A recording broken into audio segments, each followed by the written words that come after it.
Enough with the hand-wringing and diplomatic niceties. We stand on the precipice of an era-defining conflict, and today's coordinated attacks on France's railway infrastructure are a stark reminder that our enemies will stop at nothing to sow chaos and fear in our midst. These are not random acts of vandalism.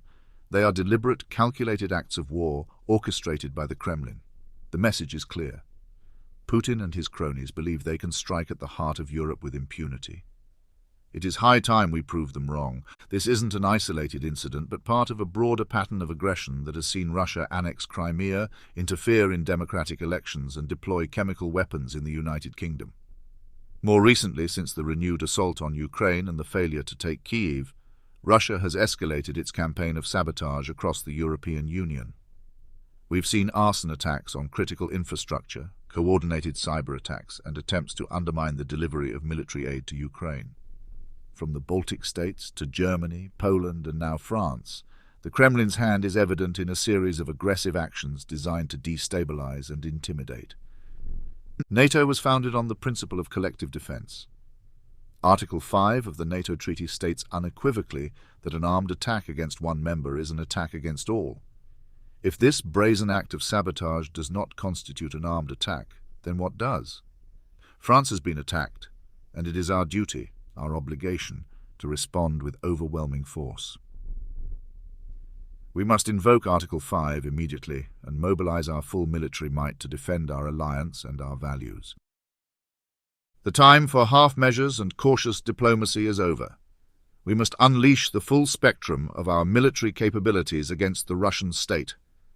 This means boots on the ground, jets in the sky, and ships in the sea. It means crippling economic sanctions that bring the Russian economy to its knees. It means cyber operations that dismantle their digital infrastructure and sow confusion among their ranks. We have the power to do this, and now we must summon the will. Putin's regime is a cancer on the international order, and like any cancer, it must be eradicated. This is not just about defending France. It is about defending the entire free world from the scourge of tyranny and authoritarianism. We cannot allow Russia to continue its campaign of aggression unchecked.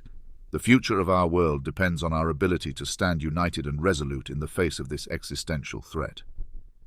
Let us be clear, our objective is nothing short of regime change in Moscow.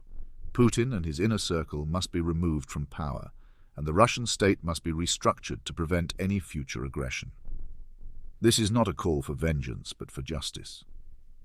The people of Russia deserve a government that respects international law and the sovereignty of its neighbors, not one that behaves like a rogue state. And the path ahead will not be easy, and there will be sacrifices. But the alternative, appeasement and inaction, is far worse. History has taught us that tyrants like Putin only understand one language, the language of force. We must speak that language loudly and clearly. We must show the world that NATO is not just a paper tiger, but a fierce defender of freedom and justice. We are at a crossroads.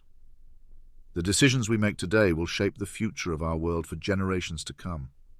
We can either rise to the occasion and confront this threat head-on, or we can falter and allow darkness to spread across our continent. I, for one, refuse to let that happen. Moscow must fall, and it must fall swiftly and decisively. This is our moment.